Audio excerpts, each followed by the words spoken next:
ओए भाग मान्छे ल खोइ कहाँ मान्छे खोइ ल ओए छिटो भाग आज स्याप्रुबेचीबाट तिर्सिन नदी बाढी आएको माथि माथि भाग छिटो भाग माथि र ओए भाग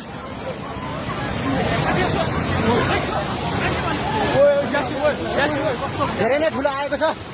अचानक विपत्ति आयो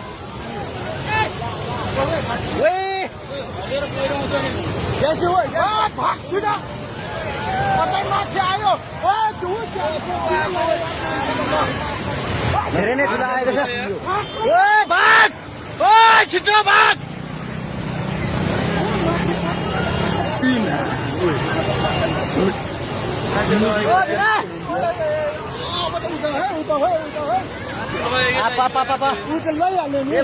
यो ड्याम पनि फुट्छ